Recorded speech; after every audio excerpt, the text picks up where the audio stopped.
All right, Tony Bravo.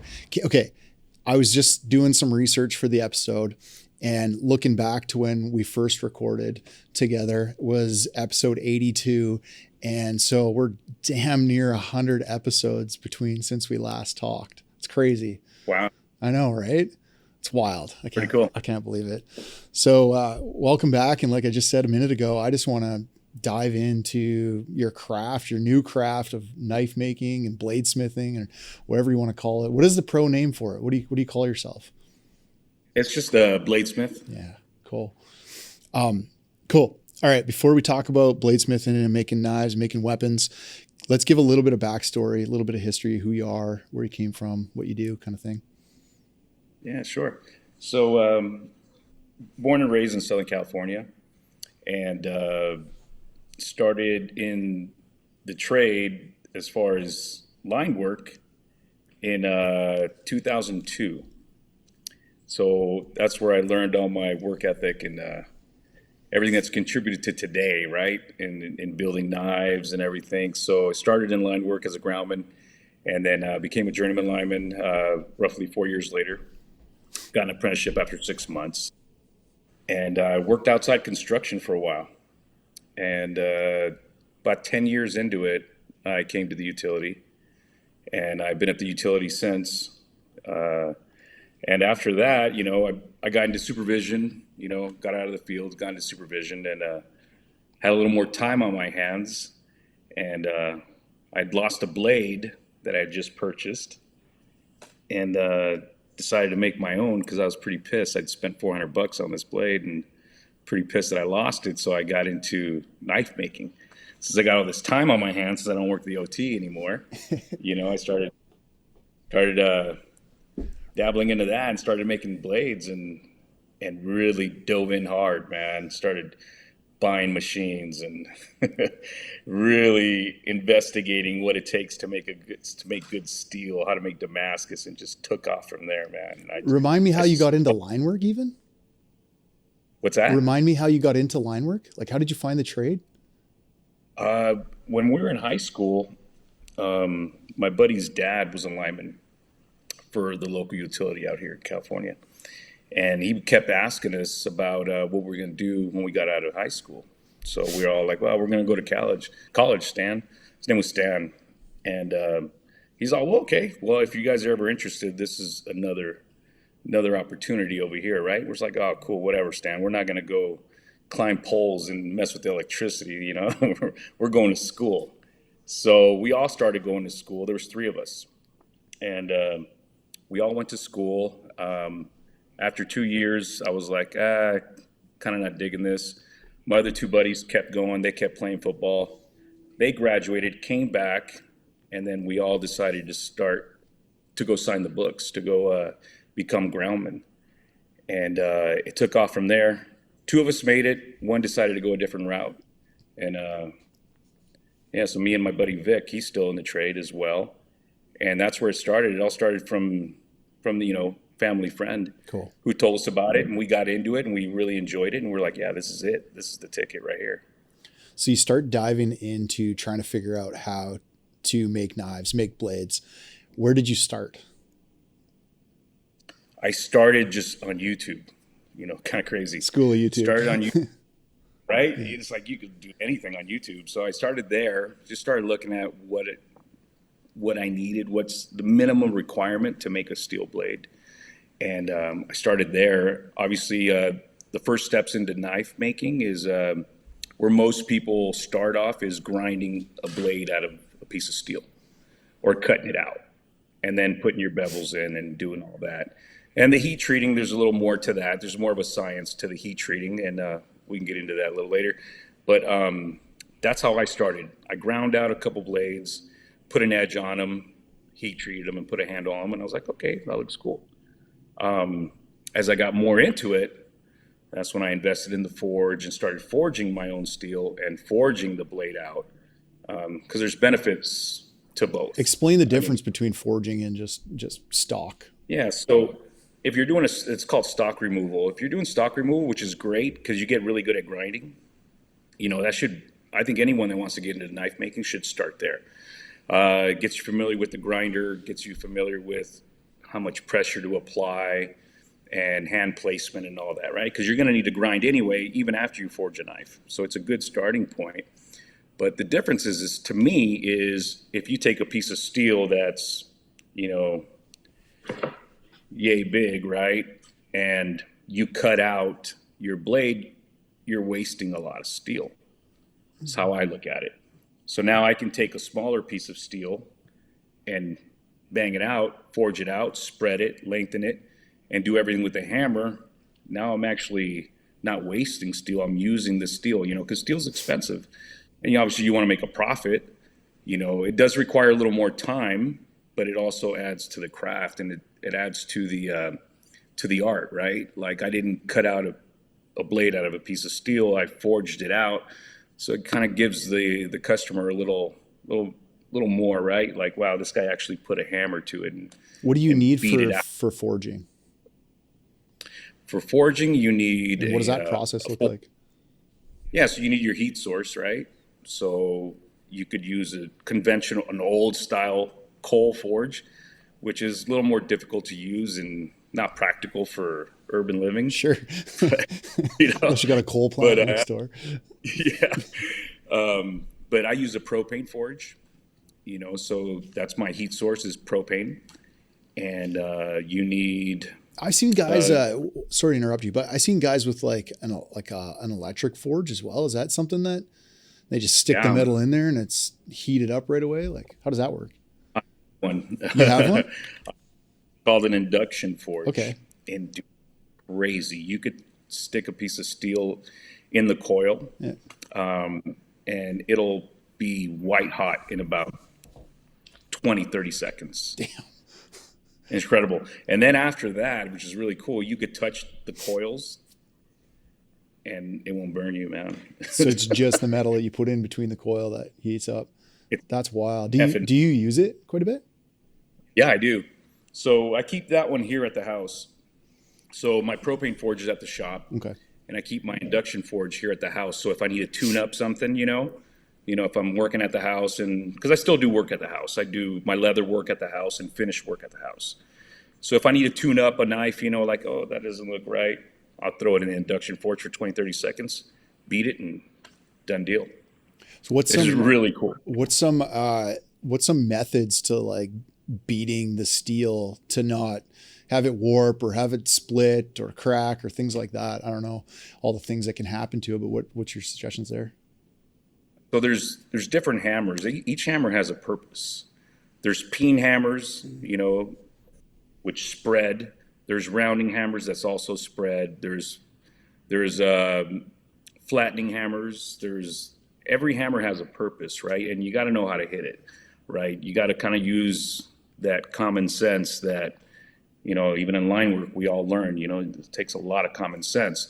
And you could take something I recommend for someone starting out. If you take some Play-Doh and I push on it this way, it's going to spread that way. Good call. And then you could mess with it, and it kind of gives you the same thing, like if I want the steel to go this way, if I use a peen a certain way, it's going to spread it. If I use it this way, it's going to spread it that way. If this is the peen, right? And that makes sense. Just little common sense stuff, that you learn. And it's basically knowing how to hit and where to hit, how hard to hit. You could go Western on it and, and still be okay. I see a lot of people just, doing this and they'll be there forever. You can go. Yeah. You can get down it. And that steel's pretty hard. What types of steel are the best steel to use? That's a good question. I learned from Jason Knight. I asked Jason Knight, and he's a pretty famous knife maker. He's out of Tennessee. He's someone I look up to in this trade, and I've gone to visit him a couple times, and I've taken a class with him, and also went and visited him just to go mess around, right? And he told me the best steel is the one that you use. Gotcha. Right? You could go around and saying, oh, I like this 1084. Oh, I like this 1095 high carbon. I like this, whatever, CRV 80. But the one that you use and that you master the heat treat, you master how it reacts when you hit it and all that, that's the best steel to use. Can The you one use. mix them? Yeah, that's how you make Damascus. Okay. So you take, so like making Damascus, you take two steels. I personally use a high carbon 1084 and then it's also a carbon steel, 15N20, but it has nickel content. Okay. And I'll show you. So like this is a Lyman Skinner, right? That I just about to deliver. So you see the pattern in it, right? Yeah. So you see the dark and then you see the light. And how do you get the dark pattern? Steel, manipulating the steel. Okay. So this one, just to make the steel for this design, this is called twist. You gotta first start off with 25 layers of steel and alternating the dark one with the light, dark light, dark light, dark light. And you stack it about 25 high. They're about an 1/8 inch thick. So you'll have a, thick piece about 4 inches tall and about 3 to 4 inches, length. And then you consolidate that, you forge weld it and you press it down and you beat it till it's a 16-inch bar. Oh wow! Just from the flat side, not Yeah, not just up on straight. edge, just straight down on the flat sides. Okay. Straight on the flat side, and that's called forge welding. And it's getting the heat on the steel above 2,000 degrees, and when you hit it, it forge welds together. It becomes one. So then you make a long bar, right? And then you cut that up into 4 pieces or 5, depending on how many layers you want. So now each stack will be worth 25 layers. So I usually go to 100. So then I stack it and then I beat it again. And then I make it into a square bar. Wow. I make it into a 1-inch square bar. And that thing will be about 15 inches long, and then I'll twist it. So now I've got 100 layers in this 1-inch square bar, and then I twist it. And then after that, I knock off all the corners and round it off. And then I make little pieces, and then I cut it up into pieces. They're about 4 inches long, a little bit over a 1/4 inch thick, and 1 1/4 width, and it'll make this blade right here. Oh wow! And that's what I mean about using the steel, not wasting steel. So now right? you have a So whole when bunch.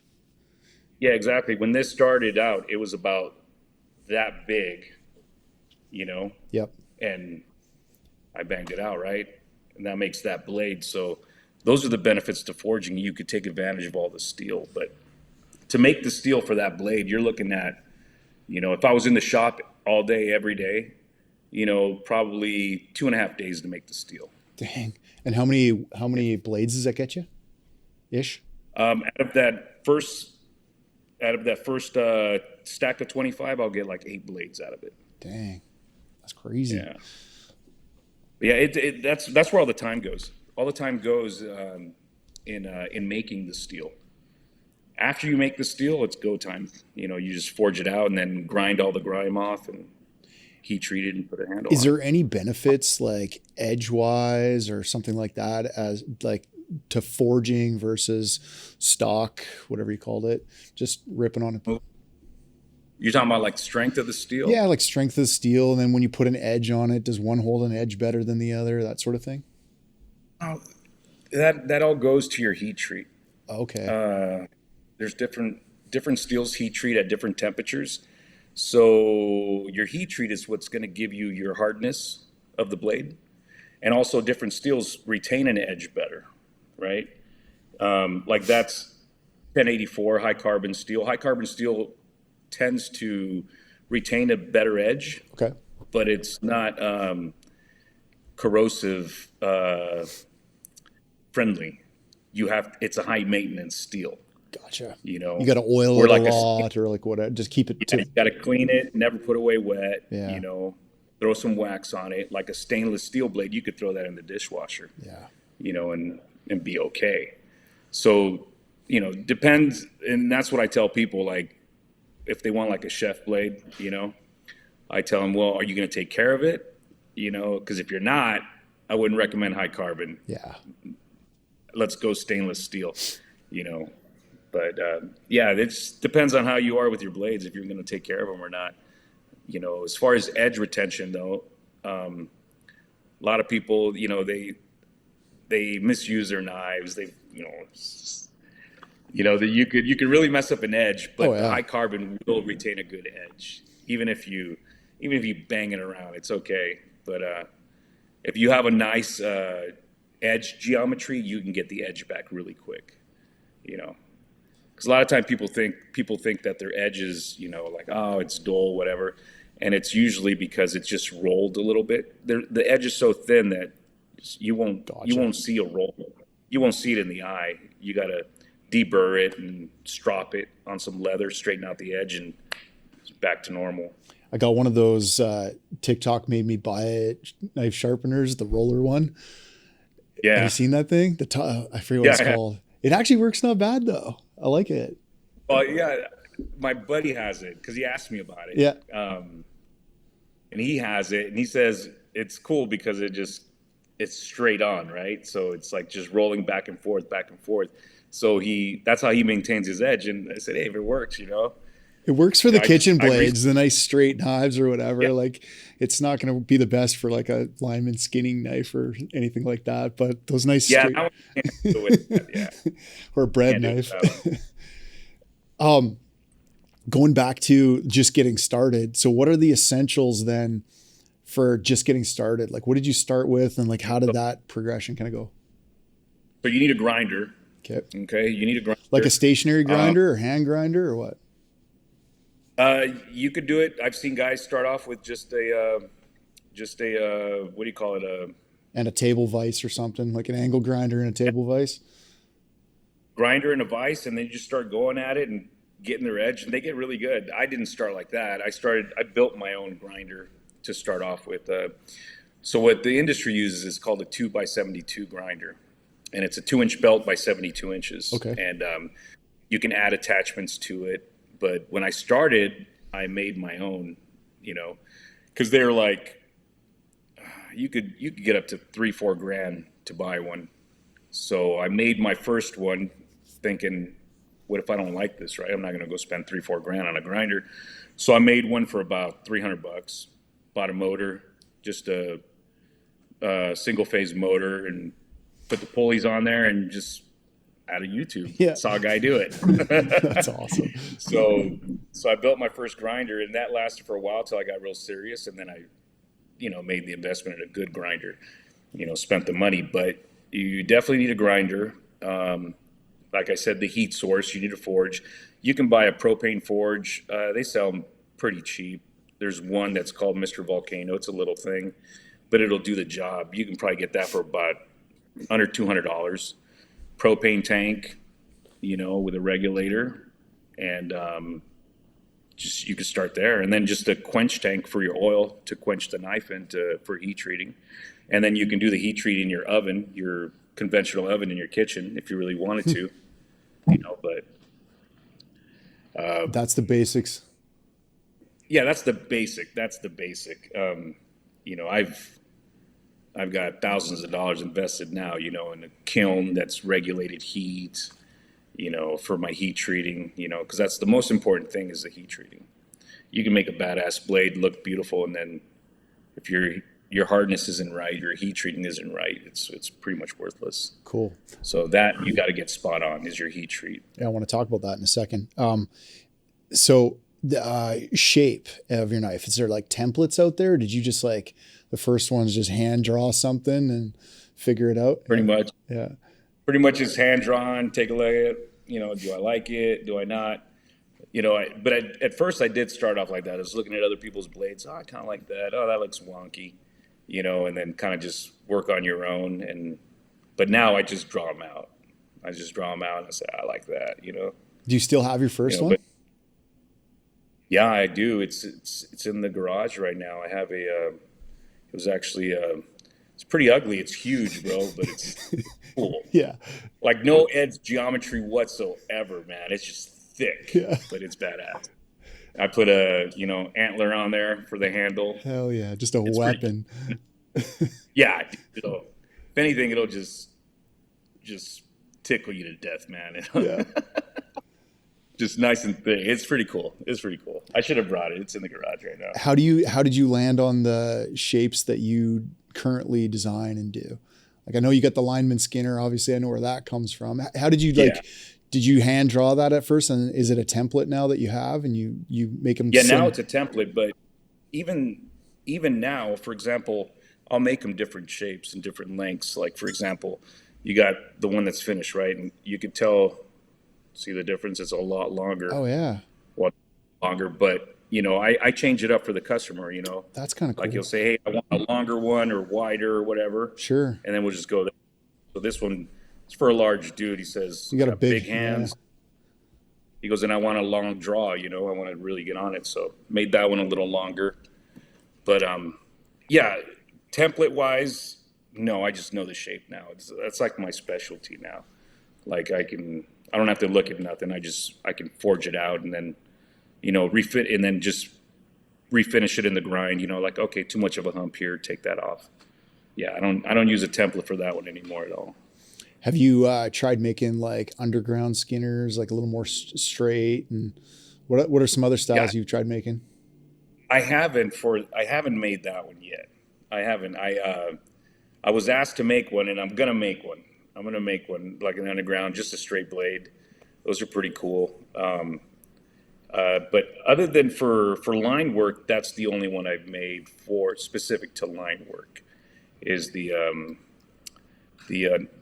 Lineman Skinner. But I was asked. I made a mini cleaver in the past, and I guess the guys I got 4 orders from up north in San Francisco. Working Class Zero. Nice. You know him. Oh yeah. Anyway, he's doing some lead work and he's been using it. So now he goes, oh, bro, this is the best shit for lead. I've never done lead, so I don't know what he's using it for. But I got 4 orders from up there. They all want to use one of those mini cleavers. So there's another line knife. Yeah, because you got to use it for like a beating tool as well. You bang the sledge off and stuff. Yeah, that's cool. Yeah, so I'm making 4 more of those for next month, and I'll ship them up north. What are some other styles you've made? You made me a chef knife. I still use that all the time.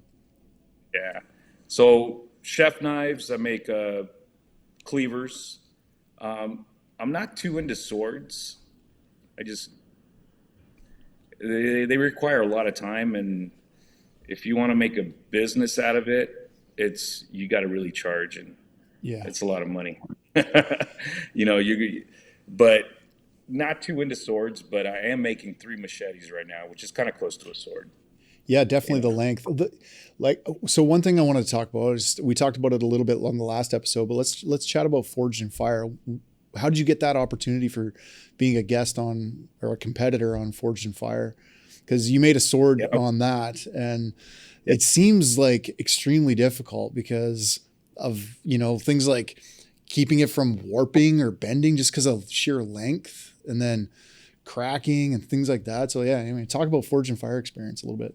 Yeah, so the Forged in Fire thing, I was contacted by a recruiter from the show through Instagram. They just contacted me and they asked me if I was willing to put a reel together and see if I could get on the show. So it was like an independent producer. It wasn't even the show, someone that works for the show, I guess. And so she put a reel together and pitched it to them, and they said, yeah, let's do it. And then I had an interview and went on the show. And I was like, at first I was really nervous, because I'd only been doing this for 6 months. Wow. Minimal forging experience. I was just getting into the forging. And then I was like, shit, really? Like, should I be doing this? And I was like, and I just went for it, man. I went for it. I immediately went and bought a power hammer and started going at it. And I went on the show, and man, and it was kind of cool because the other competitor, it was like everyone's trying to psych each other out. Like, oh, what do you do? I've been forging for this song, and everyone's trying to self look like they're badass, right? And I said, I've only been doing this for 6 months, but I ain't got much to say. But I built Powerline, so I got this. Yeah, right. So yeah, man. As soon as we got started, I knew I had it. I was like, shit. And it's funny because it's a show, right? So they want you to be dramatic. Yeah. They want you to be dramatic, like, because I was short on steel, but I was real confident in my forging skills that I was going to get what I needed out of it, right? So then they're asking me like, "Hey, were you nervous when you were short steel if you were going to make parameters?" And I would answer, "No, I wasn't. I mean, I knew I had it." And they're all like, "Yeah, can you give us a little more? Can you say, something like, yeah, man, I didn't know what I was going to do." But that's not me. I was like, "No, I can't give you that, So they didn't use me as much on the clips because I wasn't that exciting. Like, oh my God, what am I going to do? Yeah. You weren't like Right? shit talking to competitors and like, I couldn't do it. I was like, no, I know I had it. What else you want from me, those shows are so But funny. yeah, they try to get you all excited and stuff. And I was cool the whole time, man. Like I wasn't worried about nothing. And then making that sword, that was pretty crazy because I'd never made a sword. But how you were saying, how do you keep it straight and keep it from warping? So before you heat treat, when you bang on the steel, the structure of the steel is just out of whack. Yeah. Inside you're just throwing molecules this way, that way, just screw it all up. So you have to do a cycle, which is called normalizing, before you heat treat. And that's bringing all that structure back together, back to normal. You know what I mean? So there's certain ways you do it. You bring it up to 1640 degrees, and then you let it cool. And then you bring it to 1500 degrees, let it cool. And then you bring it to 1450 and let it cool. And you're normalizing that steel back to. So you're letting it essentially like flow back and you're letting it settle. Oh, you're neat. letting it settle. And then after that, you go in for the quench and you do the heat treat. So that gets rid of all of that like deficiencies. It's going to help it from warping. Yeah. It's going to help it from warping and also help it from the grain. You want a good grain structure inside because that'll keep it from cracking, from breaking on the strikes. That's super important. And like on the show, no one ever does it. Like they didn't show you on the show when I was normalizing my blade, and those guys went straight from the forge into the quench, which you could totally screw it up. And I was sitting there, so I was the boring guy, right? Because I had time, man. They don't even show it. They show it like I just barely finished. Like, I was hanging out. So, and I'm sitting there normalizing my blade while everyone's rushing, and I'm, because you take the blade out of the heat. You got to wait 5 minutes, 5-10 minutes and stuff, and then put it back in. And I was doing all that, and they were probably going, "No, this guy sucks, man. He's not, he's not exciting, He's not exciting. All these other guys are running around." But it was pretty cool. But I did get a warp though, which is interesting. I did get a warp on the show, but that was because my blade was so thin. My blade was so thin because I was short steel, so I had to really stretch it out. But I got the warp out. Gotcha. But yeah. That's wild. And did they it was a Burmese daw or something you had to make? Do you know what that was ahead of time, or do they tell you and they're like, this is the shape and give you some history? Yeah. They just throw it at you, and which was pretty basic sword to make. It wasn't nothing crazy because I knew it was going to be a sword because that's usually what they do, and I was just hoping it wasn't some Harry Potter BS. I was like, oh shit, some effing weird thing. Some long, thin, fencing sword or something. So when I saw that, I was like, oh, cool. It's just a big knife. Yeah. Just a big, What are some other things you learned? What are some things you learned on the show? Did it teach you anything? From the show? No, just stay cool, man. Know what you're doing, I mean, I was at no time on the show was I worried. I was like, calm, like I got this. Mm-hmm. You trust what you know, and I didn't know really much, so I can't really speak too much on that. I was only 6 months into it. But I was, you just trust your skill, if I know how to do something, I'm going to trust that I do and just go at it, and be calm about it. I don't think shouldn't stress, As far as pressures, I didn't feel any pressure. I was just hanging out, man, having fun, How long did the recording of it go? What period of time does it happen all at once or? So the first part is you forge the blade and do all that in the 3 hours. That's one session. Okay. Because what they don't show is because you still have to temper the knife after we dip it in the oil, for the quench Yeah. for the heat treat. It still has to be tempered, and that takes 4 hours. Okay. So they don't show that. Yeah. So then it's tempered after the first 3 hours. It's tempered overnight, and then the next day you come in and do the rest of the show. So when you're done the show, is this when you're like, I want to do this a little bit more full time, make a little business around it? Was that just a slow Yeah. progression, or how did that go? It was a slow progression. It definitely was a slow progression. But after the show, I was like, I like this. okay, I could do this. But actually, when I filmed this show, it didn't air till almost about 8 months later. Okay. Yeah. So by the time the show aired, I was deep. Deep into I was deep. Gotcha. Okay. Explain hardening the steel and that whole process a little bit. So after you've forged out your blade, right? It's complete and ground.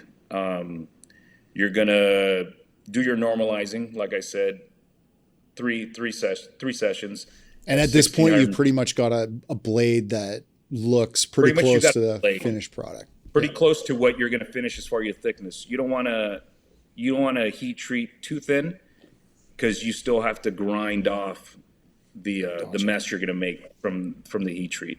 So, but you don't have to leave it super thick, but just wherever you're comfortable as far as having to grind off steel after the heat treat.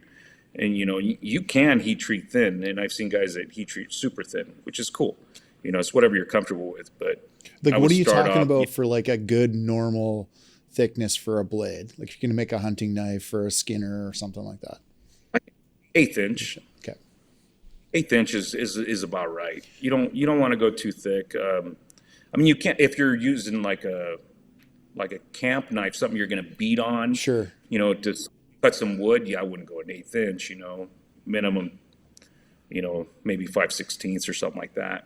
Gotcha. But as far as the heat treat is concerned, so you ground you forge your knife out, you ground it, you normalize it, and then you go in for a quench. Different steels have different recipes as far as the heat. Okay. Like stainless steel is very high. It's like 1975, and you let it soak for about 10, 15 minutes. And high carbon steel, right around 1500 degrees. How are you measuring? Is So that's the temperature of the blade? Yeah. How are you measuring that? Just like shooting it with a little temperature gun or So something? I have a kiln Okay. that I purchased, and that thing is spot on Okay. with the thermocoupler. So it tells you what the kiln's at, and you let it soak. If your kiln's at 1500 degrees, your blade's going to be at 1500. Gotcha. If you let it soak in there. So that's how I monitor my heat. It's kind of hard if you're monitoring your heat with a propane forge. It's really color. You're looking at color. 1500 degrees is more of a red orange. Forging heat is more of a yellow. Cool. And you gotta. That's if you're going by eye, you got to know the colors, right? Interesting. And you don't want to do it outside in the sunlight because you'll never see the colors. You want to do it where it's covered. But to take all the guessing out of it, I purchased a kiln that tells me everything's spot on, right? Cool. But so then you heat it up to 1500 degrees if you're dealing with high carbon, and then you have a quench oil, which is not a regular oil. It's a fast cooling oil. So it has different compounds to make it cool as fast as possible. Right?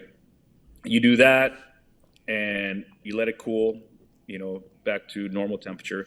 And then it goes back in the oven for 2 sessions of tempering at 2 hours apiece. And depending on the hardness of your steel, you can go, you change the recipe on your temperature.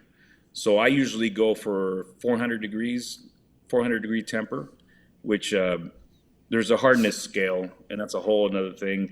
But you can regulate the hardness of your blade if you want a softer blade or a harder blade with the temperature of your temper. Cool. So different recipes for that as well. And then it's basically trial and error, like, because I have a hardness tester, and you can test after you do it, you can make little test pieces, like, and quench them and temper them, make test pieces and harden them, check them on the hardness scale.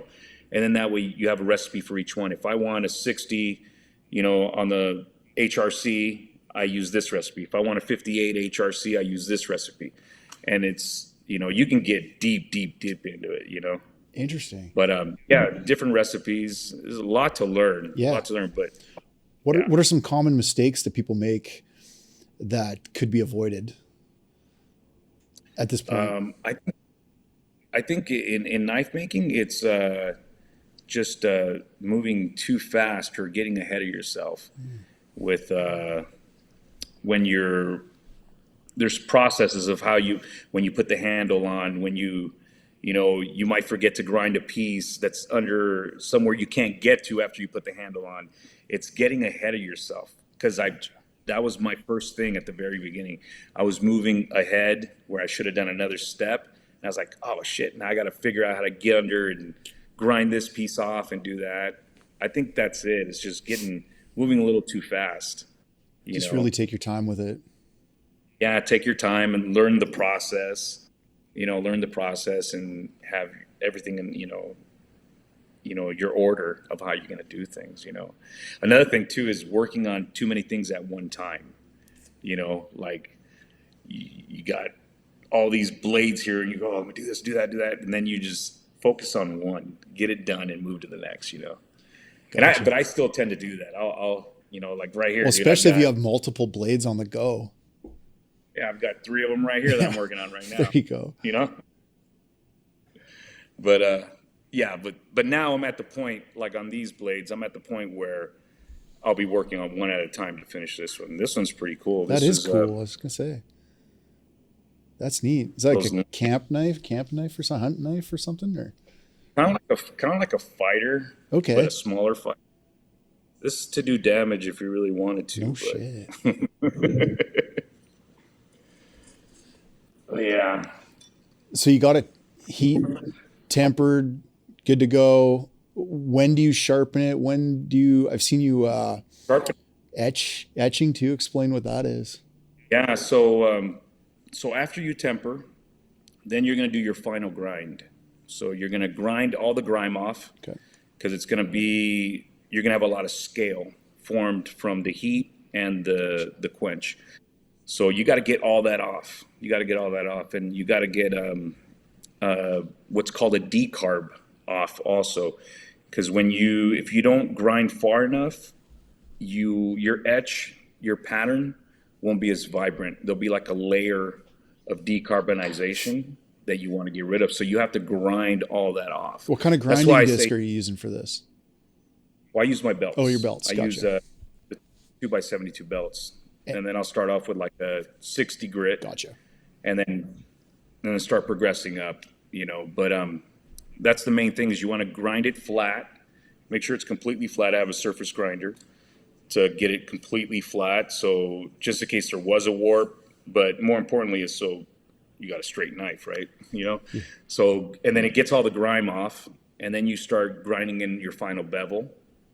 And then after you're pretty darn close to sharp, because that's another mistake too.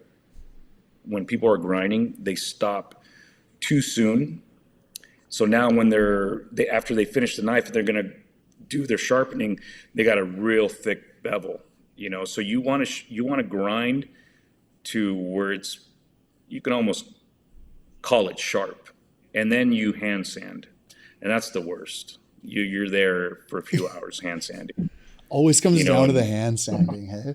Yeah, it sucks. But you just get in a rhythm, like those 3 blades I etched yesterday.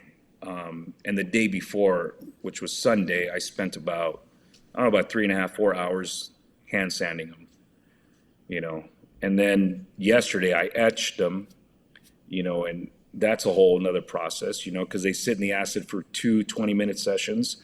And then I put them in coffee for another 40 minutes and then just do each single one. It's a little process. And what's that doing? Like, you put it in acid. What kind of acid is this? And then why like coffee?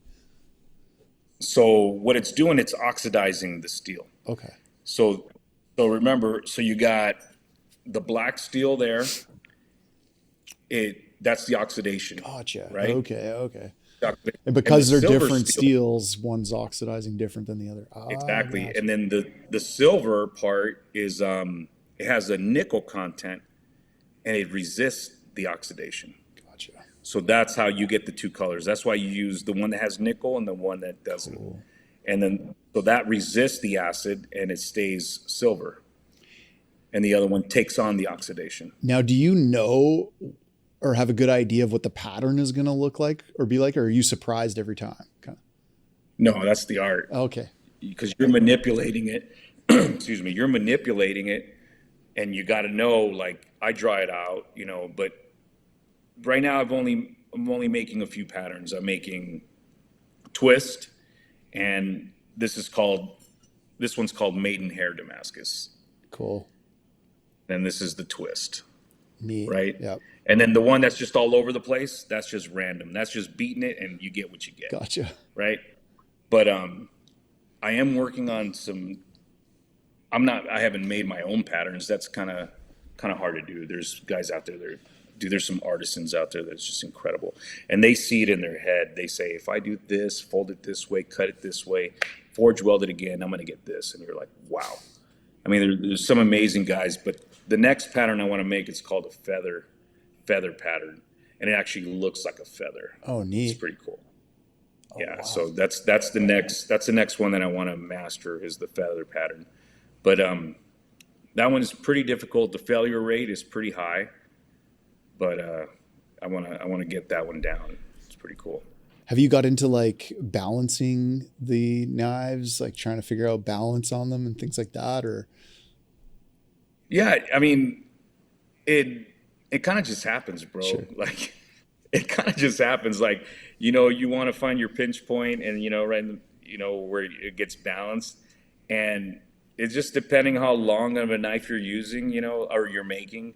If you're making a big old 10-inch slicer, you got to put a little more weight in the handle, Gotcha. So, and it just kind of just happens, bro. I'm not sitting there measuring shit. Yeah.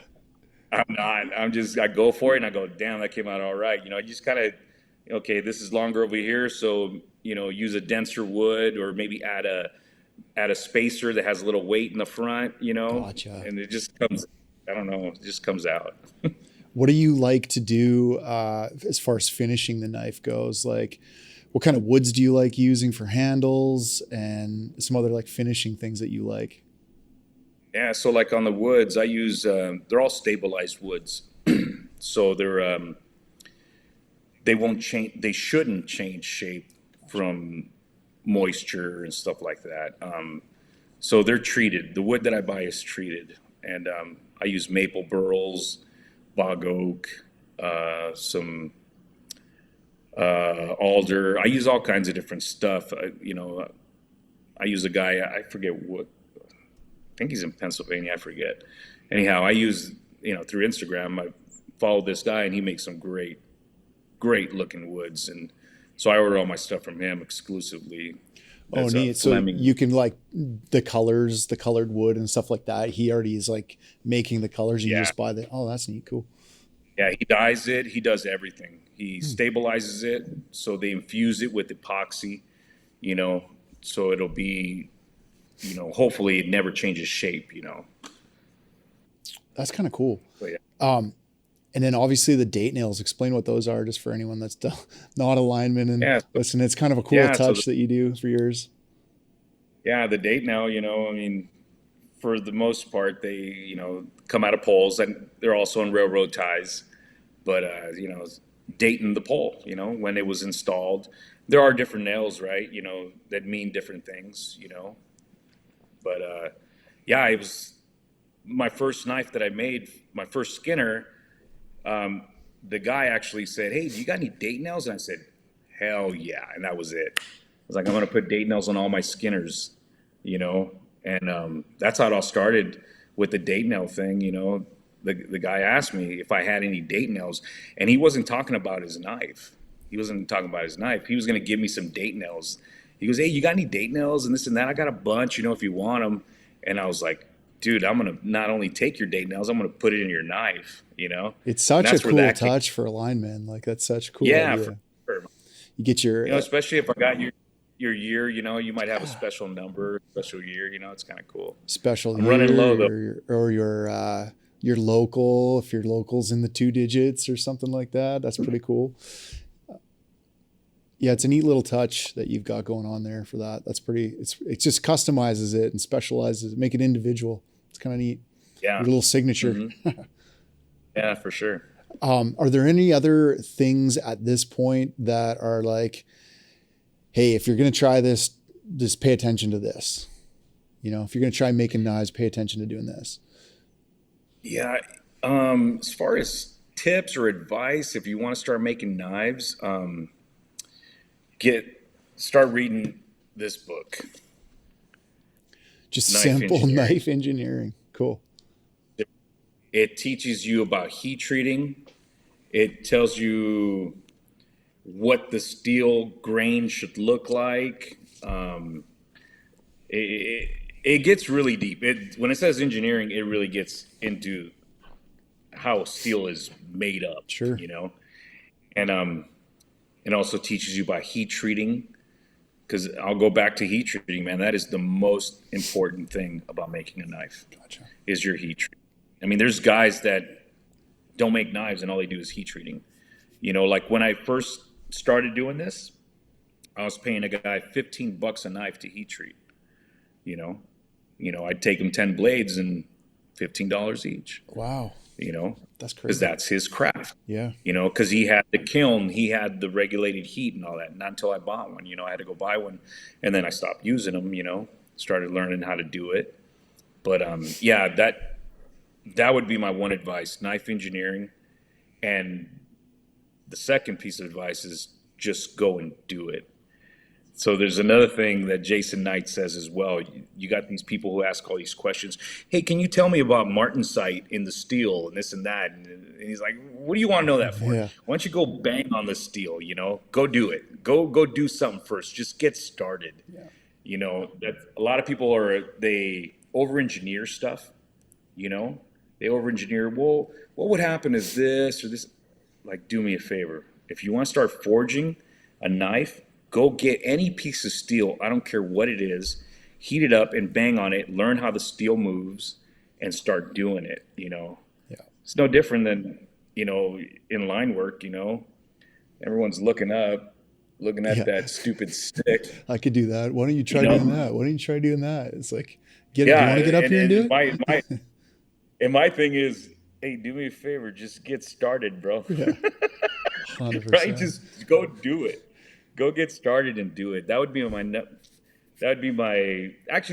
number one advice before the book is get your hands on it and try it, you know, rather than try to know everything there is about knife making before you pick up a hammer. You know what I mean?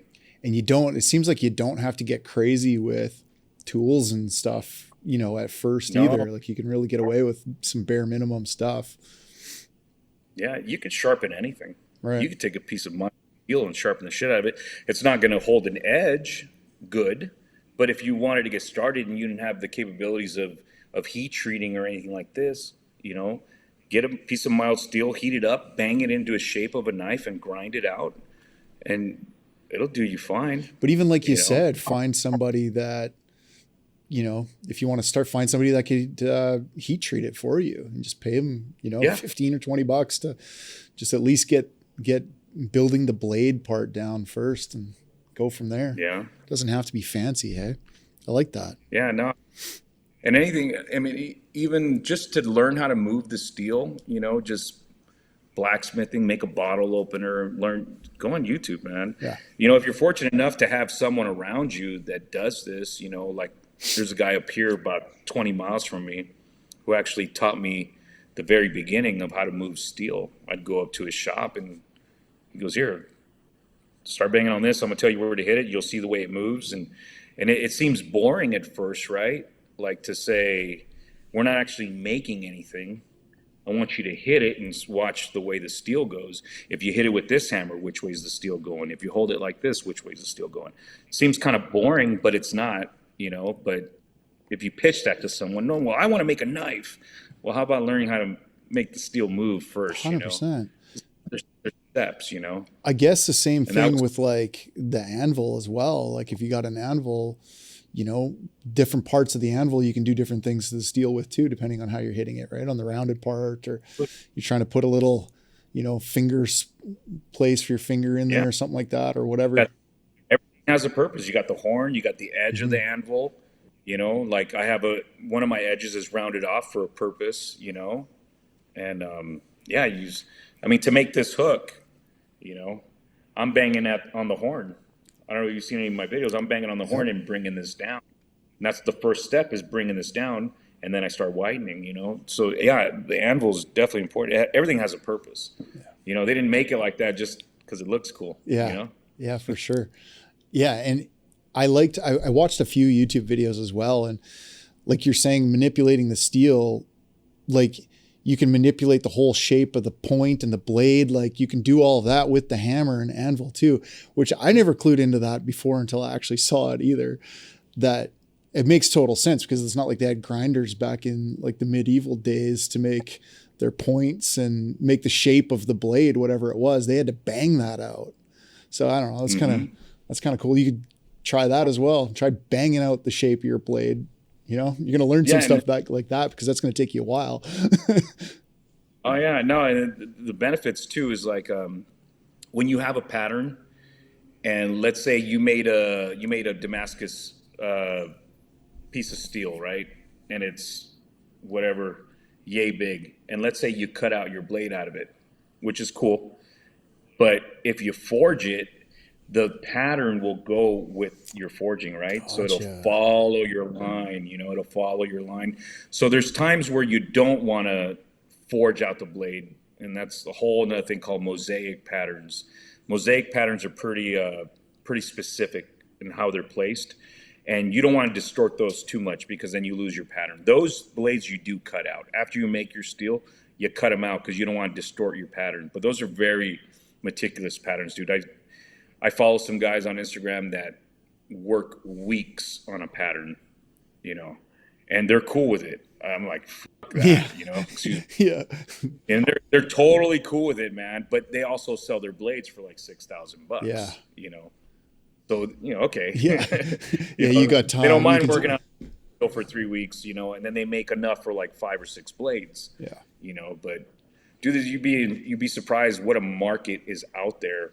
I've gone to some blade shows, that specialize in culinary knives. And dude, minimum, they're going for $3,000, and it's incredible. But these guys are just masters, man. Like, I just want to go pick their brain, go for a week, and just hang out with them and see, their edge geometry, how they're doing it, and the patterns they make, And one of these days I'll take some time off, and because I know a few of them, I just got to make the time, Yeah. But yeah, there's a big market out there for it. Well, that's the thing, incredible. Right? Like you got to invest in yourself as well. Like it's not just like time off. It's actually like an investment in yourself and your skills too, right? Because you can come back and bring what you learn and be better, and in a sense, probably charge more. Yeah. I mean, I think in the end, I just, as far as I want to make some really cool stuff that people can say like, wow, I've never seen that before. And,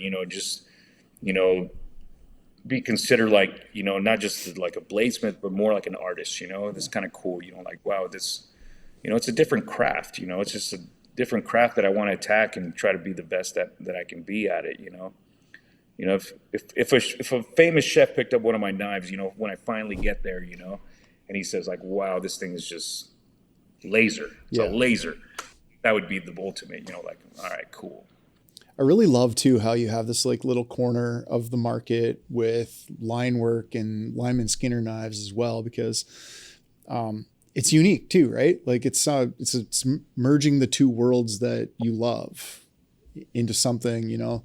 I just like, I don't know. I like that. I dig it. And it's like, there's not a lot of people out there making lineman skinning knives, you know, by hand. Yeah, no. Chef knives, especially hunting knives, all those skinning knives, but not like a lineman skinner, right? Yeah, no, there are some guys out there, but I don't know where the hell they're getting these knives from. I think they're getting them from Afghanistan or somewhere. I think so too. I get hit up on Instagram all the time by these guys. I'm like, I don't want your knife. I don't want to sell it. Yeah, but no, definitely just to make new patterns, new steel is what I'm interested in. I'm interested in making something that's just out of this world, you know. Yeah. That's what I'm into right now. Like, I'm not into making a ton of stuff.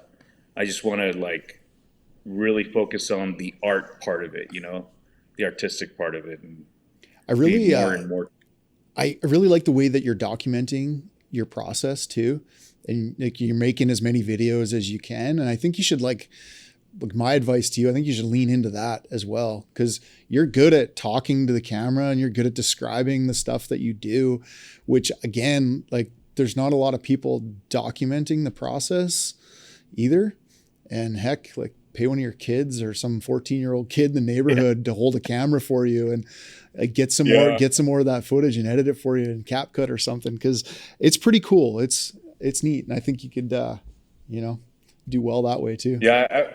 I was thinking about it, you know, like getting some kid to just hang out and, you know, and you can learn while he's videotaping and stuff. And yeah, because it is a lot of work. It is a lot of work. Just even setting up the, you know, because I use my phone, setting up the phone and I'm over here working. Totally. And you know, you want to concentrate on what you're doing. Yeah.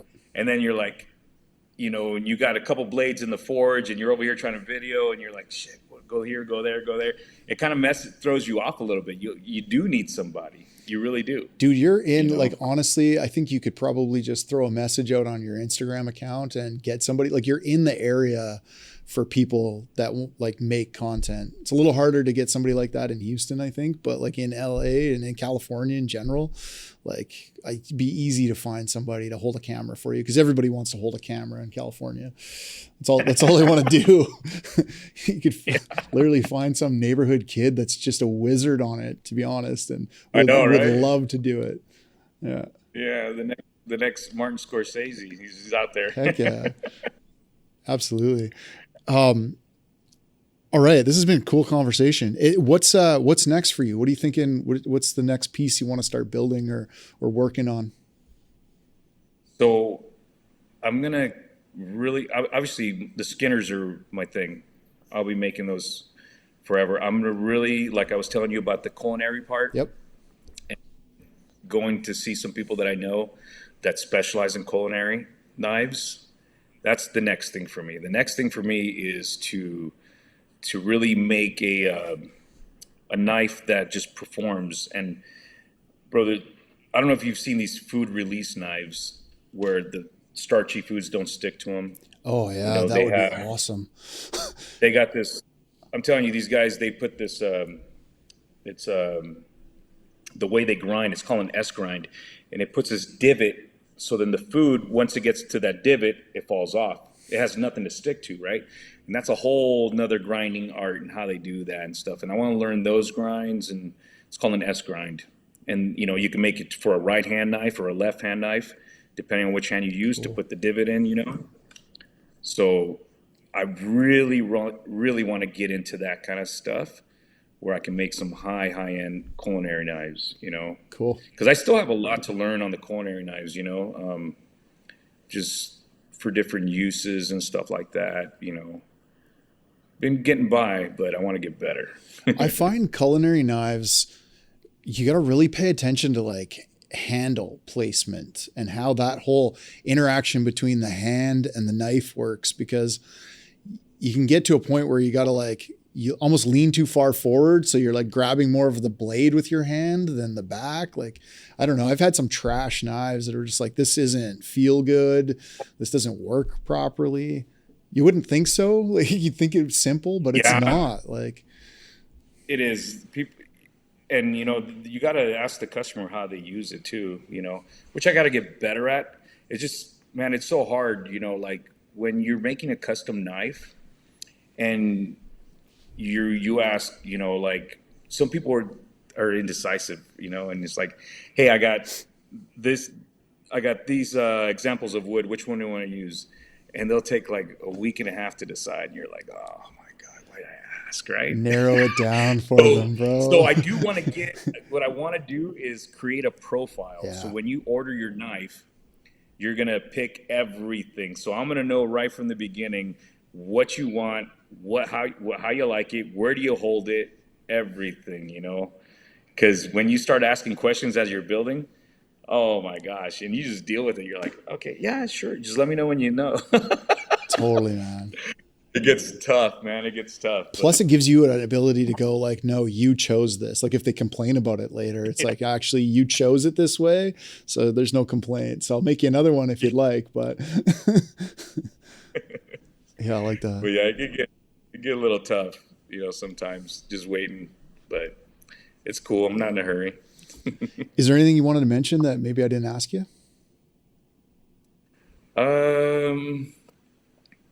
No, man, just like advice for anyone that wants to go out and do this, like I was saying, just get a hammer in your hand, start banging it, and, do the best you can in everything you do, Yeah. Whatever it is, I don't care what you do, just be the best at it. That's the other thing with like, because this is a tool, right? So let's talk about care and maintenance for a sec. What should somebody be paying attention to? And like, you think, okay, like maintaining a knife, shut up. Like it's a knife, whatever, but it is a tool. And like you talk from the point of being a craftsman, and like, I actually want to talk about this on podcasts, like the proper care and maintenance for tools, because it's like a big deal. So talk about proper care and maintenance for knives. So for like a high carbon steel knife, you never put away wet. If you have a leather sheath, make sure that thing is dry and there's no moisture, because the minute you put it in there, it's going to start pitting. Your knife will pit. And once it starts pitting, you have to really get aggressive on a hand sand or maybe even grinder to get that off, right? But as far as maintenance, your everyday, let's say I just carried this knife every day, like if I use it, if I'm cutting an apple or whatever, slicing up an apple and eating, wipe it down, because there's acids in food as well, right? Wipe it down, clean it, put it away, put it back in the sheath. You don't, even for culinary stuff, if you cut some lemon with a high carbon steel knife, you cut some lemon and then you're done cutting lemon and then you just throw the knife to the side. So I'll wash it later. That acid's going to eat as well and change the pattern, right? Because it's doing the same thing you did when you put it in the acid. But in some cases, patina looks cool though, and I like patina. I like patina when it turns brown and orange and sometimes even blue. Mm-hmm. I love it. Some people don't, because they think, oh, my knife is rusting, but it's actually protecting it from further rust, But I think it looks cool. But if you don't want that to happen, as soon as you use it and you're done using it, wash it, dry it, and then once a month apply some wax or a food safe oil. Just apply that, and that'll keep it from oxidizing anymore or from rust, But that's really all you have to do is just keep it dry. Keep it dry. And, like, don't put it in the dishwasher. A high carbon steel knife, you don't want to put in the dishwasher because it's just sitting there. Yeah. And it's not good for the wood either, because it's expanding, contracting. Yeah, the main thing is use it, wash it, dry it. Once a month, put some wax on it or oil on the handle and on the blade, and you'll be fine. Cool. You'll be fine. Cool, man. Well, I appreciate you, Tony. Where can people find you, find your work, reach out to you? Yeah. They can go on, it's Tony_Bravo_knives on Instagram. And I exclusively work straight out of there. We're not there yet where we're going to build a big old building and start, right now I'm keeping it local, keeping it steady just by these two mitts right here, Love it. That's where we're keeping. Hey, that's the best. If people know they're getting a product made by you. That's right. Cool, buddy. Well, I appreciate you, and thanks for coming on the show again. Oh, man, I appreciate you, bud. You do a good thing, man. I love listening to you guys. Thanks. You guys have a lot of insight, a lot of cool people that come on, and you pick something up from everybody, which is cool. Yeah, buddy. Thank you. I hope you guys got some value out of that episode. I hope you enjoyed it. I just want to draw your awareness to a couple of other things. So we make these podcasts, yes, but it's not the only thing that we put out as far as content. Our social medias are full of valuable cuts from the podcast itself, as well as just a bunch of other educational stuff and entertainment. So go follow us at Powerline Podcast on all social media platforms. And then also YouTube. I don't think that a lot of you are aware of this, but we don't just load these podcasts onto YouTube. We also make vlogs, which are super educational, entertaining, great place to direct people to learn about the industry, learn about the trade, or just learn about what's going on within either Quanta or the Powerline industry in general. So hit up our YouTube channel. Again, it's at Powerline Podcast. You can catch those vlogs on there. We also load a bunch of other extra content in video form. We try to up the quality every time we do this. We try to up that quality. So hit up the YouTube channel. Make sure you're subbed to all those platforms. Appreciate you guys. Hope to see you again soon. We'll see you again soon. Peace.